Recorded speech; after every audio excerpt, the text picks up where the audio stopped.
Hi, thanks for coming. Come in, just watch your step. Welcome to the Smith residence. Just behind you is, I guess you could say, our living area. This is where I work out, or not. This is also upstairs where I sleep. This is my cat, Charlie. You know, he's not the most friendliest thing in the world. He doesn't like people, so watch out. And the next room is my room. Excuse the mess. Alana Smith is 23 years old and lives in Berwick in the eastern suburbs of Melbourne. She's currently completing her final year of arts law at Monash University and is the National Director of Vision Generation.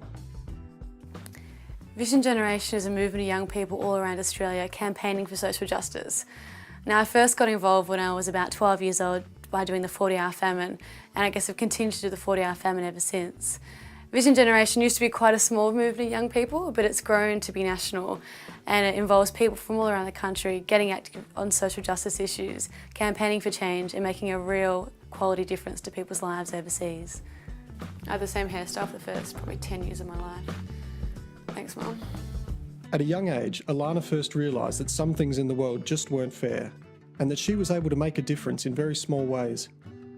I read a book when I was about 12 or 13, and I discovered when reading that book that animals were used for testing beauty products on, and I was outraged. I couldn't believe that animals would be tested on and exploited just so that we could smell good and look pretty.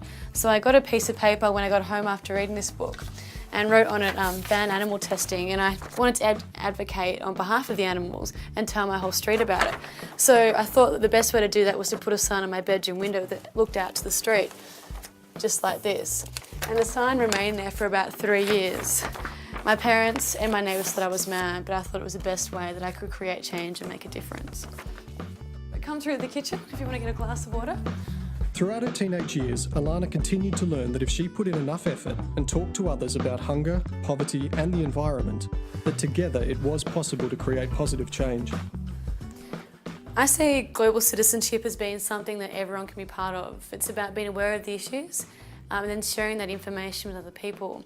And I guess sharing it in such a way that people feel inspired to act and to want to be part of the solution as well. I think the role of young people, they're very powerful in the voice they can have.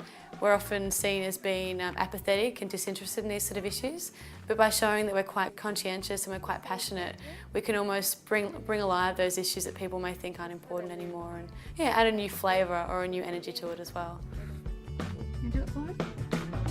Alana's secret passion is for fancy dress parties. I have like a whole bag full of wigs. I love wigs. I think it's my natural laziness with my hair. So if I can put a wig on, I can hide my real hair. It's not really working for me, but that's generally the look of how it would go. But if I could have any other hair colour in the world, it would definitely be this one. In 2004, I went to India with World Vision. I only spent 2 weeks there, but that 2 weeks was enough to make me realise that people like us really do have an ability to make a difference in the lives of those living in India. It changed my life. It gave me some sort of perspective and an understanding that it's not right that people, just like you and I, don't have human rights, the right to eat, the right to shelter, and the right to education, and we have to do something about that. A couple of years ago, I had the opportunity to intern at the United Nations High Commissioner for Refugees. A mouthful, I know, but I guess the crux of it is that it's an organisation that advocates on behalf of refugees all around the world. And one of the most exciting things about it is that it kind of opened up my world to understanding how the international system can help people's human rights and how international law can help human rights. But what it made me realise was that the Australian government isn't doing enough, and that we need to work a little bit harder as everyday people. So that is something as simple as organising a forum or meeting with your local politician and using your voice to let other people know what these issues are.